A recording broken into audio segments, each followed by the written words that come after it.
This is Sarah, and I just want to take a moment to speak to you about this week's sponsor, Favor. Favor Inc. is a statewide family-led nonprofit 501c3 organization that is committed to empowering families as advocates and partners in improving educational and health outcomes for our children. Favor is the Connecticut state organization of the Federation of Families for Children's Mental Health. Favor offers a single place for families with children who have medical, mental, emotional, and behavioral health challenges to find information, assistance, and training. To find out more about Favor, please go to favor-ct.org. We are grateful for our opportunity to work with Favor as a sponsor, and now on to the rest of the episode. Hello, everyone, and welcome to Caregiver Chronicles. My name is Sarah, and today I have Brian King, a neurodivergent expert and author, with me.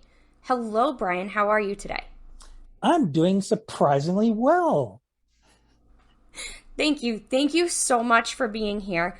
Would you like to further introduce yourself to my audience? Well, I'll try and make it as brief as possible. Myself and my 3 sons are diagnosed on the autism spectrum and with ADHD as well. I also have dyslexia and dyscalculia. Dyscalculia can be thought of as math dyslexia. Look it up if you want to know more information. I've written 5 books. I have a master's in social work, and I have been working full-time since 2006, 2007, working with families impacted by ADHD or the autism spectrum. Thank you so much for that introduction. And you should be my best friend just because we are a family with ADHD and the autism spectrum. I can only speak for a person with ADHD. I can say that sometimes being a parent of a child on the autism spectrum as an ADHD parent is really difficult in a sense of, I know my brain is 10 steps ahead of me, and I know my kids need a few more minutes to process things. Do you have similar experiences being both on the autism spectrum and having ADHD? One challenge that I have in particular is if I become emotional, I have a more difficult time speaking and a more difficult time thinking. And one of the difficulties with adults, especially if they're in a more of an authority role, is they'll be impatient. They'll want an answer. They'll want it now. And they'll say, don't try and think of a lie, or they assume that any delay in response is a sign of dishonesty. And that's something that's hardwired into our culture for some reason. So one thing that I encourage, not only those working with the spectrum, individuals, but the people on the spectrum themselves, that they can self-advocate, is to get used to asking for a minute to think. Because somebody can just ask you a simple question, but for whatever reason, your brain just not up to speed that day. Your coffee wasn't as good as yesterday or something, but you just need a little time to catch up. And you can just say, interesting question. Give me a minute. And what I've learned to do is assume the thinker pose, because that transmits something non-verbally. Because otherwise, I just might be fidgety and looking around like, oh, man, I don't know what to say. And they're going to think I'm stupid. And my self-talk makes me even more anxious, makes it even harder to think. So if you put a little buffer in there and create that window, everybody's on the same page. You can stay calm because you've gotten yourself the space you need to process and let your brain catch up. That's awesome advice, and I love that. I know I do try to remind myself if I ask my son a question and then I'm like expecting an answer right away, and I have to say, nope, wait, this is me not doing my best as a parent. I need to step back. Because, one of my favorite quotes is, we're parents, we're not perfect. Well, that should be a mandatory tattoo for every expecting parent, so they can keep looking at it every single day. It's the truth, though. It's like, we're humans, we're parents, we're learning. People gave me books on how to raise children, but, Yeah, if all kids were these very generalized cookie cutter type kids, those books would just, we'd be in a parental utopia. But since they're so general and trying to capture the average kid, it's very difficult for you to say, all right, now how do I adjust this for my child? Yep, exactly. And I know, like, even growing up, I wasn't the kid that fit in the box. I was always the out of the box kid, and that's a-okay. There's nothing wrong with that. Yeah, Um, we're a shape that never existed in geometry. They don't know what to, there's no formula. They don't know what to do. no, I know. Well, I can only speak.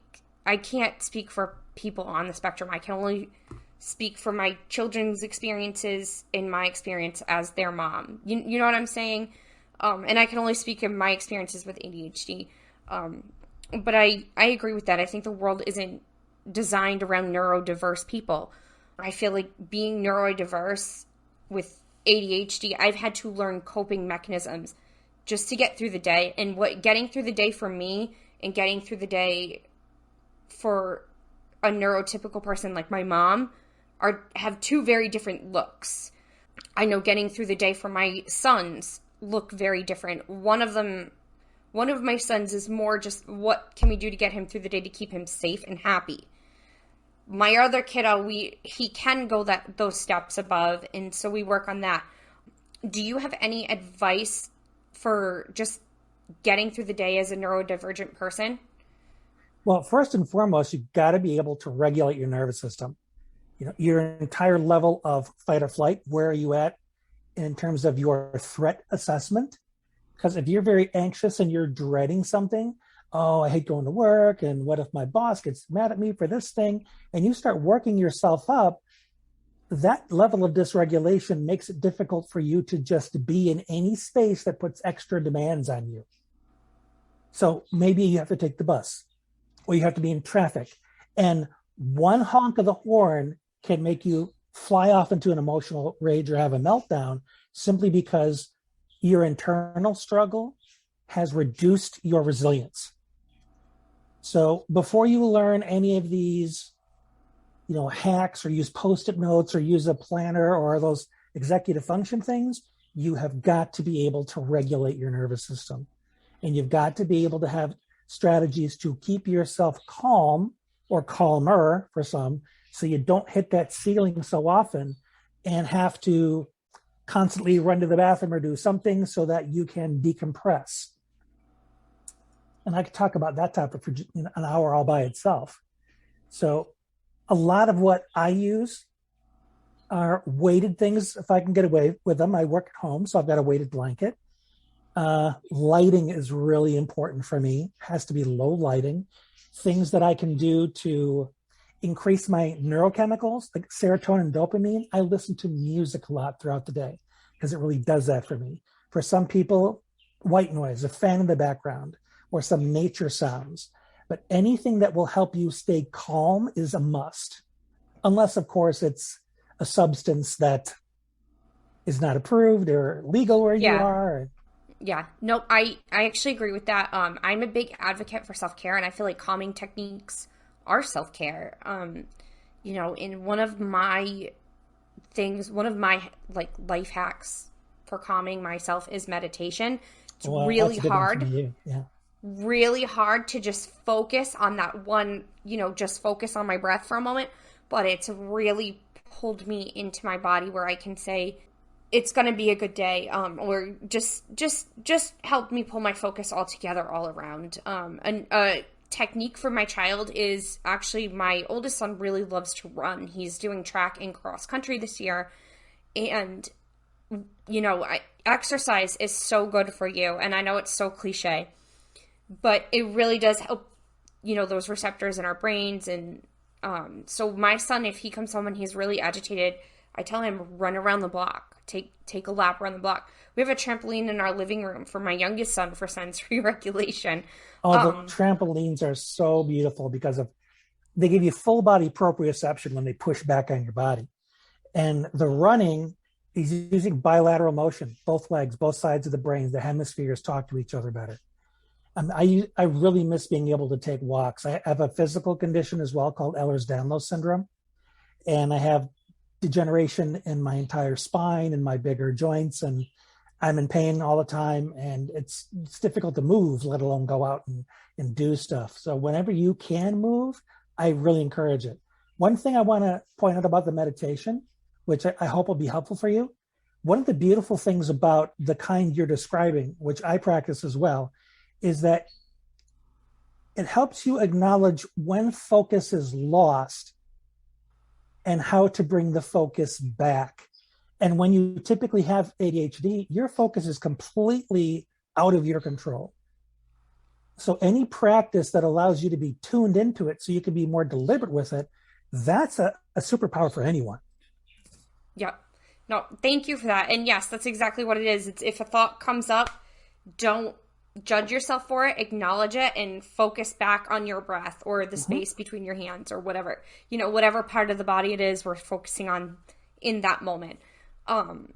So I agree with you, like meditation, exercise, these are just like coping strategies we use in our home. And I bet you and I could sit and go back and forth with lists of coping strategies all day. No doubt. And I actually enjoy that because we don't all live identical lives.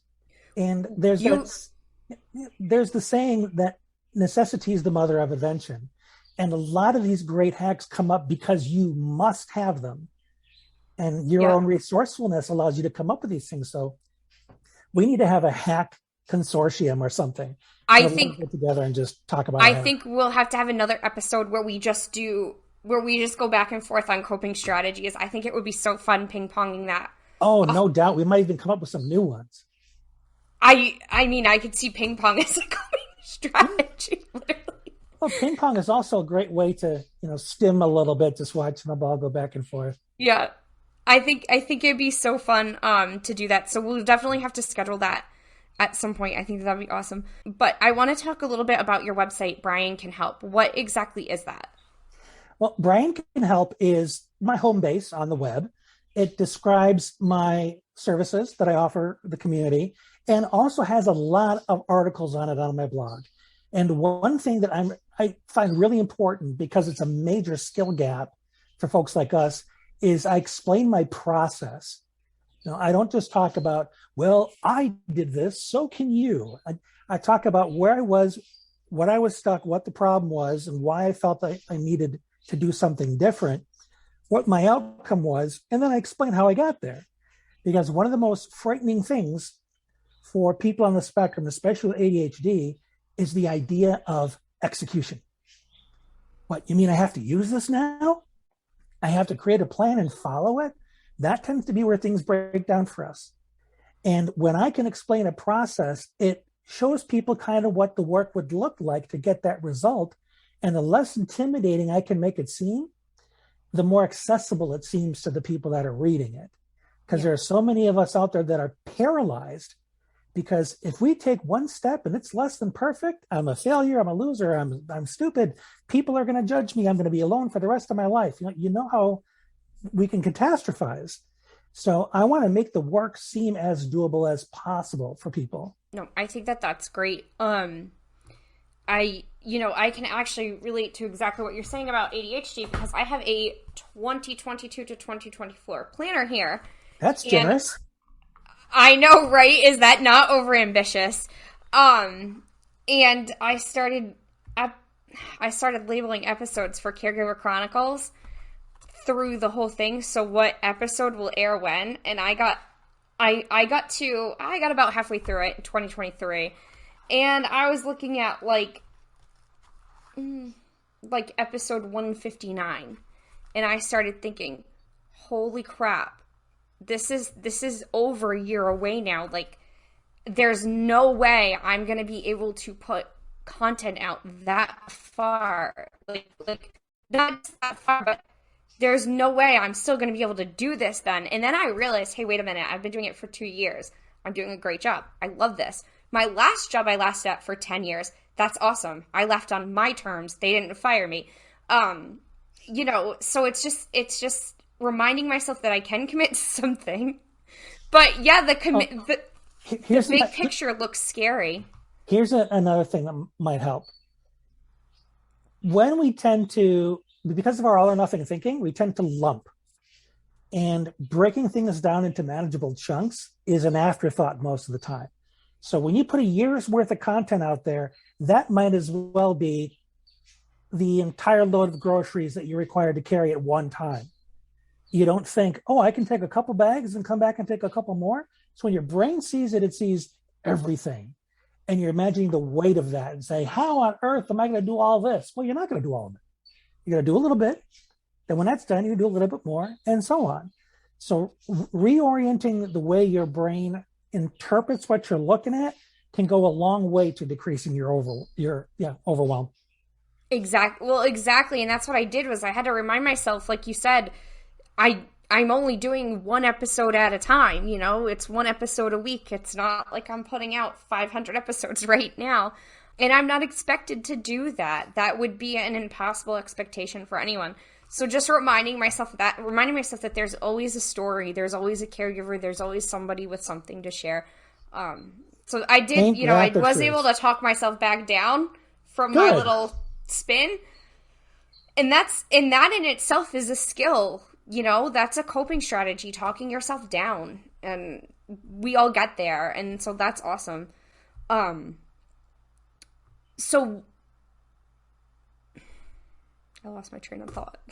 I'm You're sorry. among friends. Don't apologize for that. I knew that was going to happen. My recommendation, and I did this during one of my calls, I think, is my brain got a little glitchy. I was in the middle of I was on a roll, Then all of a sudden my brain froze, and I just quipped. I said, "Oh, good morning, ADHD. There you are. How are you?" And if you can have fun with it, and this comes with time, and this comes with a degree of humility where you don't feel as ashamed anymore about being different or anything. It's easier to joke when you kind of see it as your brain playing or being mischievous. And that Yeah. helps me because I'm mischievous in general. So Yeah. it just kind of plays into that. Oh, it's my brain playing and being mischievous again. That's what it does. Yeah. And that's a part I would normally edit out, but I think I'm going to leave that in. Um, It's helpful. You've got to be able to be at ease in your own skin, and that is not a switch that you can flip. I mean, it takes a lot of internal work to get there, but I highly recommend doing it. exactly. But back to my thought, books. Would you like to tell us about some of the books that you've written? The books that I've written, probably my primary one is the people that published the book came up with this title. I don't like it because it's too long, and my working memory prevents me from remembering the whole thing. It's like successful strategies for people on the autism spectrum. The subtitle is Let's Relate. And it's basically the story of how I raised my boys, how I got them through probably the first 11. My oldest was 11 at the time, and then I think 6 and 3. But there was the most difficult parts of their lives are chronicled through there. And the trial and learning that I went through and the golden strategies I discovered along the way to help the kids just settle down and start shining and their personalities coming through, because we were able to quiet some of that noise and get some people on the same page as us, how we advocated and so on. And ironically, I just got my royalty statement today, and people are still buying the book. That's awesome. And I wrote it. See, my oldest is like 23 now, and he was 11 at the time, so it's still relevant, even though they're so much older now. And another one of my books, my first book, in fact, talked about my experience of having cancer and going through chemo when I was 18 years old. And with my first self-help book that I wrote, because it talked about what that experience did to me, which was horrible, and how I used my own resourcefulness and resilience to find a life of purpose on the other side of that. And one is a children's book about a squirrel on the spectrum who ends up saving the forest by being very logical. And there's a book of poetry that I wrote.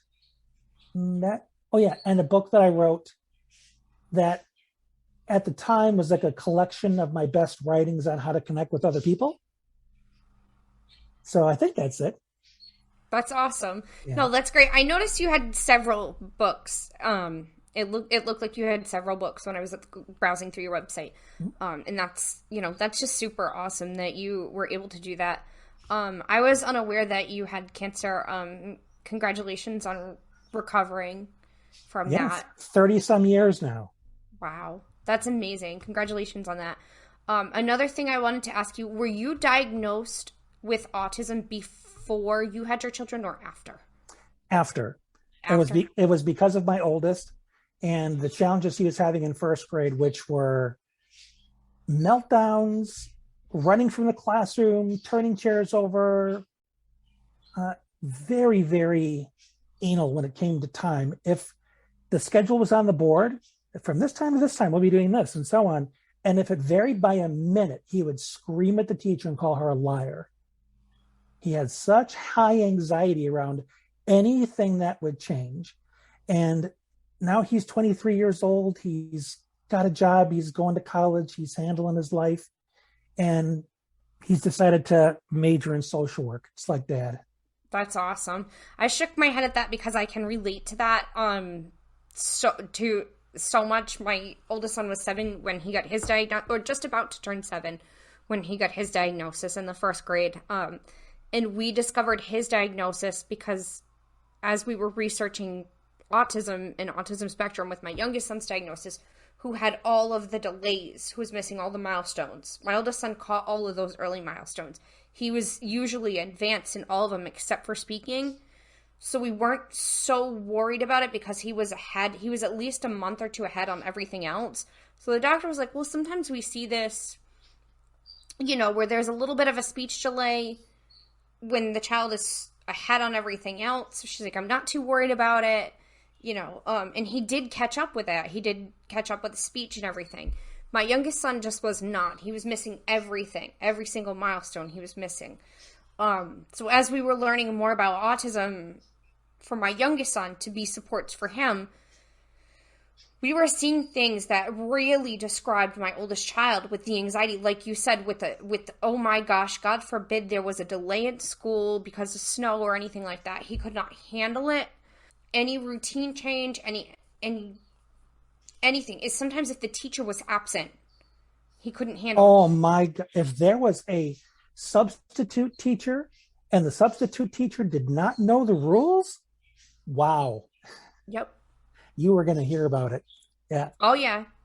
But he evolved to be the kiddo who, there was a substitute bus driver one day who was having a hard time, and because he couldn't remember so well, remembered every stop and was telling the substitute bus driver every single stop. We were the second to last stop for the bus driver, and when I was getting him off the bus driver was like, are you his mom? I go, yes. And she goes, I just want to tell you, your son is amazing. He remembered all the stops. He knew which kids went where. She's like, he just really helped me out so much today. And she's like, I'm so grateful for him. So, yeah, you know what I mean? Like it's beautiful when you have those areas of specialization. My middle son, he has ridiculously keen vision. In spite of the fact that he wears glasses, he's got very poor actual vision, but his detail orientation is on point. I remember one time I accompanied him on a field trip to an area zoo, and we were in the lizard house. It was very dark, and so you could look in these individual tanks, but you couldn't always see something.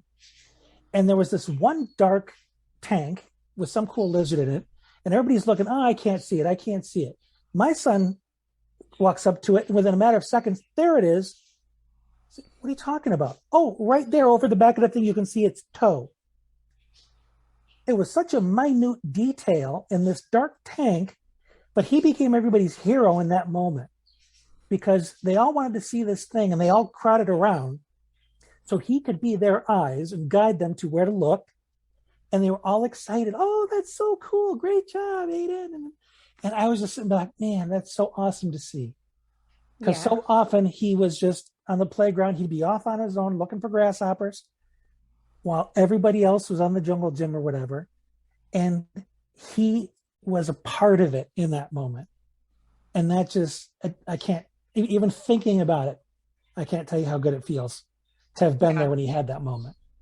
No, that's amazing. And yeah, it's just so great when our kiddos can do something just so special like that. Again, I can relate to that when my son was helping on the bus. And my youngest son, like I said, he's nonverbal. He requires a lot of support, has missed all of his milestones, is very severely cognitively delayed. But he uses his iPad to communicate, and he doesn't use it to communicate thoughts as much as he does more so needs and wants.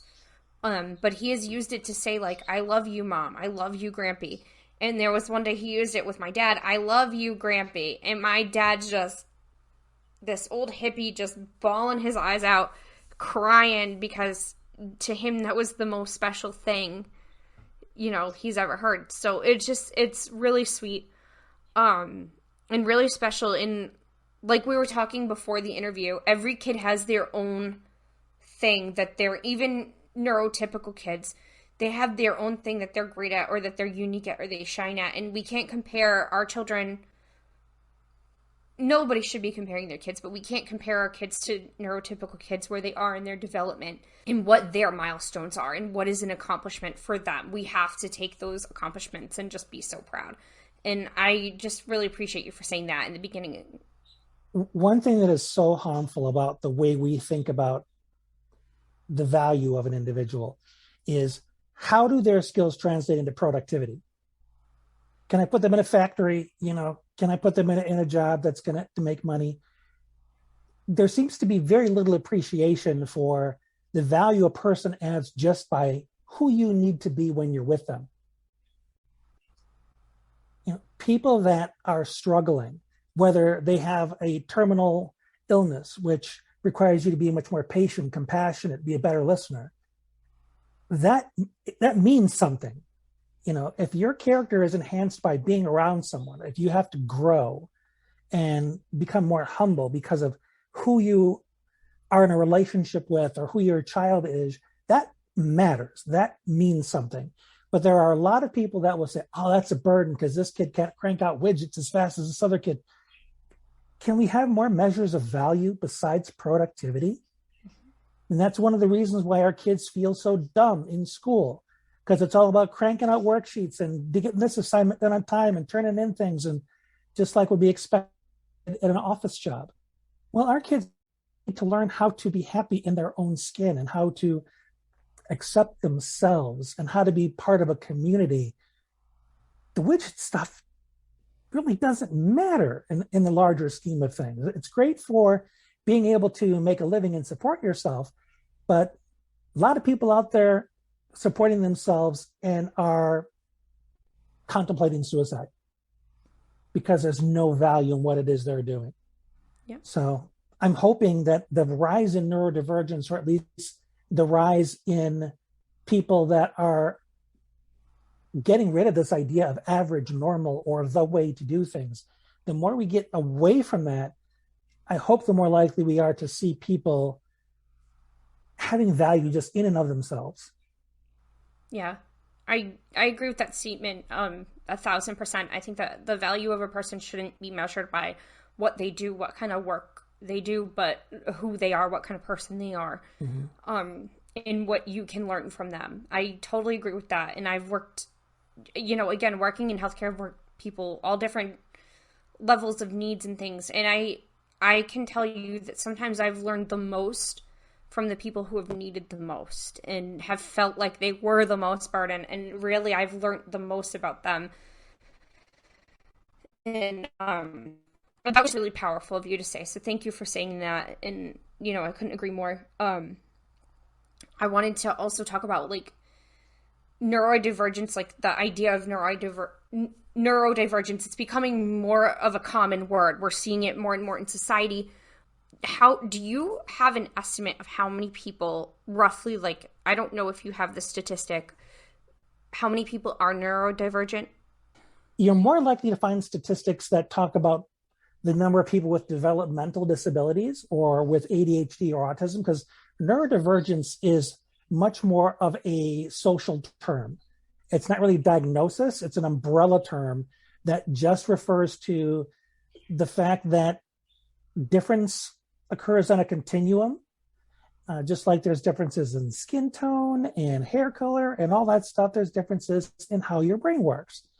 And as opposed to pathologizing these different things, socially, from a community standpoint, we want to just be looked at, hey, I'm a different person.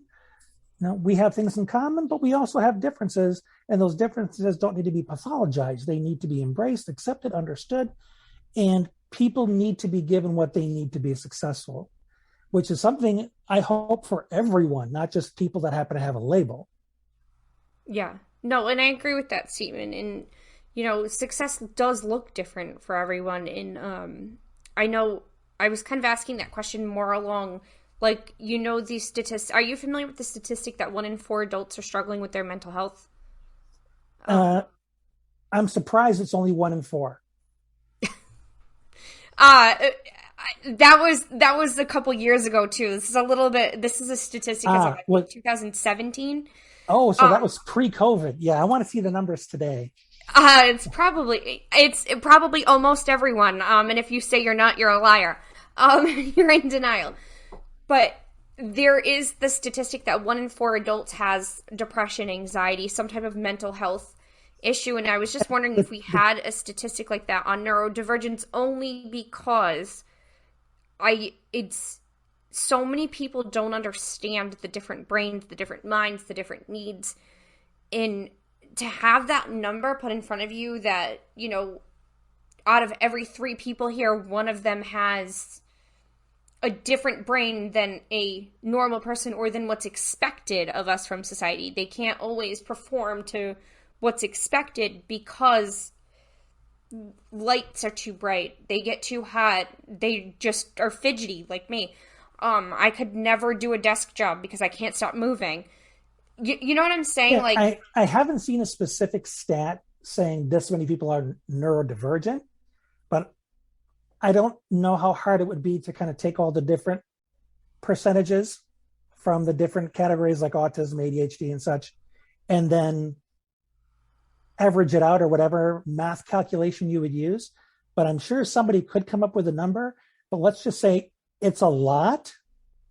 And I would say that there are probably, no, that's not fair to say that there are more people with neurodivergence, but what neurodivergence means is becoming looser, because when the idea was first conceived of, it was for people with developmental differences like autism, ADHD. But now, and I'm kind of on board with this, starting to bring in chronic mental illness and trauma, because there are brands of trauma that I've seen improvements made, but they don't go away. So that level of disorganization that remains in the nervous system impacts how you process your experience. And that lends itself to a different lens on the world that is not typical. And I think that deserves some consideration, because one of the biggest pluses of the neurodivergence idea is there's no shame in being unique. You're not an outsider. You're not broken. And being able to shine that lens on something like trauma or something that's chronic can be very healing. No, I love that too. And I think I like that better than using the term disabled. Or, I mean, there's times where the term disabled does apply in neurodivergence. I'm not saying same thing with trauma. I'm not saying it's not, but it maybe not everybody who has ADHD is disabled. I can physically work, I can mentally work. I just have to use coping mechanisms. I'm comfortable using the term disabled, but I'm very deliberate about where that term applies to me. Being disabled is not an identity. And there are some people that see it that way, and that's completely up to them. But in my case, a disability is the absence of a function, ability, not the absence of intelligence. So when I'm speaking about my physical disability, I'm not saying, oh, this means I'm developmentally behind, or I'm dramatic, or whatever stereotypes people use, because they tend to see it as a general statement about you. Oh, you're disabled? That means you're messed up across the board. It doesn't mean just this one thing. So when I talk about it, I make sure I qualify it, because I want to minimize the number of assumptions people are making about me. Not that I can totally eliminate them, but I want to control the narrative as much as I can. Most importantly, between my own two ears. Yeah. No, I think that that's great. And like I said, I agree with that too, that, there is, I think we just use that term disabled too much, a little too much in society, where it's not necessarily, you know what I'm saying, where it's not targeted, where it doesn't need to be used. And I think the overuse, and then there's the stigma with it. It just really hurts people who are neurodivergent and not disabled, who are neurodivergent but can still function. My youngest son cannot speak. I would consider him disabled in the sense that he does not have the ability to speak. My oldest son can do all the things that I can do. He's smarter than me on IQ tests and things like that.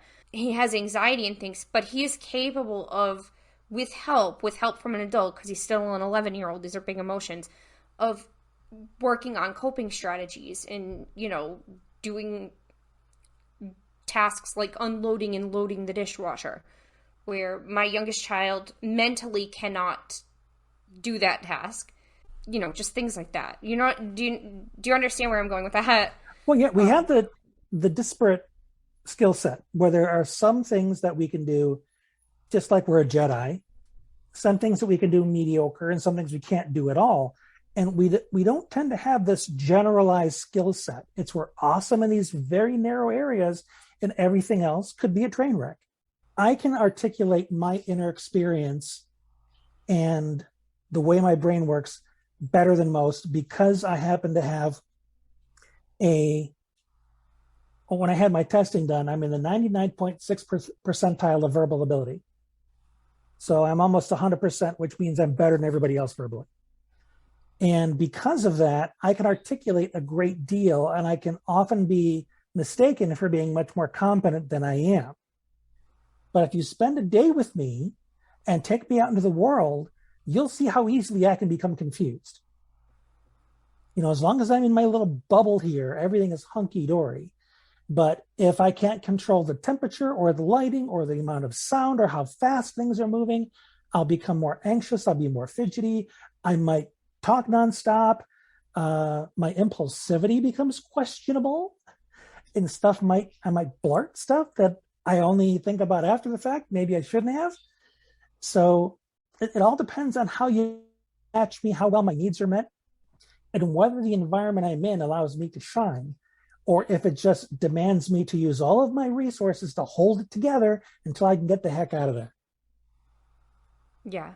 And I like I said, I see that with my older son in school. I see him as someone who is capable of doing so much, but when he's being bullied on top of everything else he's got to deal with, classroom changes and everything else that comes up in fifth grade puberty, fifth grade in general, that's a tough year for kids, I feel like. But I see that in him, where there's days where it's like everything he can to hold it together. The thing that really is holding him together is track. That is his biggest motivation right now, to get through the day without having an outburst. And I think he can just get all of his frustration out on the pavement when he's running. So, which I'm happy he's discovered that outlet. Well, it's the fact that he has the bilateral stimulation. It's the proprioception, the impact of his feet on the ground. It's a very, very organizing activity. It's great that he has that. And that his knees can take it. Because when you have EDS, which I didn't know until 2017, your joints are loose and they don't handle the repeated impact as well. So I was in ungodly pain. I think I maybe lasted a month in track before my legs were in so much pain and weren't bouncing back, and I just couldn't keep it up. Yeah. That's really hard. That must be really hard to not be able to use something so great for a coping strategy. One thing I've found recently, and this is my own process of getting used to using a wheelchair more because it's getting harder to walk, is my wife and I were out and about the other day, and we took my manual wheelchair and we were on level ground so I could maneuver it myself. Man, did I get a workout, because you had to tense my entire core to move myself and spin. And it felt great because I felt like I was using my body. I felt grounded. I felt myself getting organized. And now I just need to find more air conditioned indoor places with flat terrain that I can just go and cruise around without having to worry about overheating. Yeah. No, that's great. What about a mall? Mall? Where's there a mall? I have no idea. Do they still exist? Well, if they do exist, there are probably one or two shops in there, and the rest of it is ghost town. Yeah, but But you could just that's an interesting idea. I have to look around me and see if there's a mall that I could go to just to cruise around. do laps around the mall. Mm-hmm. I mean, hey, why not, right? Put a horn on there and tell people, nee, move aside. Out of the way. Spectrum guy exercising. Move aside.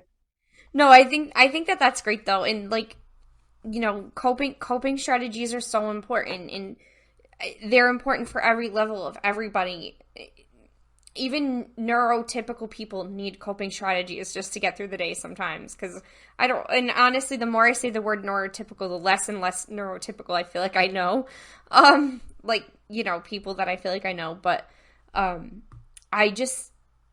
I wanted to ask you if there was anything else you wanted to add before we wrap up. My biggest lesson in all this, with raising the kids and getting to know myself, is it's really, really important to just figure out what it means to be human.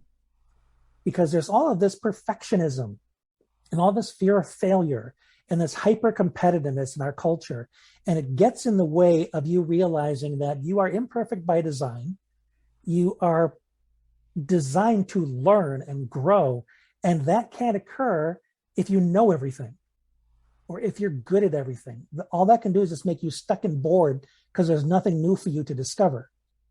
Yeah. So learning to embrace the fact that, hey, I'm going to experiment in life today. I'm going to take some chances and see what happens and learn from my experiences. And that's what my life is about, as opposed to spending all my energy trying to measure up to somebody who doesn't even know what they want. So I want to leave it with that. I love it. I think that's great. And just really quick, where can my audience find you? Well, I'm all over social media. I'm pretty easy to find. You can find me on Facebook. I have a free Facebook group for neurodivergent women. The link is on my profile page. Instagram, TikTok, wherever. But most importantly is my website, which is briancanhelp.com. I have a newsletter you can subscribe to, so you get my best ideas sent to you in your inbox. And that's where you find me. All right. Awesome. Thank you so much, Brian. I really appreciate you coming on. That was really insightful for me, being a parent of two kids on the spectrum with ADHD, me having ADHD myself, questioning whether or not my husband is on the spectrum. All of these factors play in with my family, and I just really appreciate it. I know a lot of our audience who listens, they're caregivers, and a lot of them are caregivers for people who are on the spectrum. And even if they're not Alzheimer's, there's so many, even if they're just caring for someone with Alzheimer's or who's aging, there's always someone we know with some kind of difference mentally. And so it's just really great advice. And I really appreciate you for coming on. With that will wrap up this week's episode of Caregiver Chronicles. I want to thank you all so much for listening. You can find us at caregiverchroniclespod@gmail.com. You can find us on Instagram, Caregiver Chronicles 2, Caregiver 1 on Twitter, and Caregiver Chronicles on Facebook. Please let us know if you have any feedback, questions, or concerns about this episode. We'd love to hear it. Please like and subscribe to our podcast if you want to support us. That would be the best way to do so. Also, share our episode with a friend. That will help us out. And, we all have friends who need to hear this information. So please feel free to share our episode. We'll see you next week.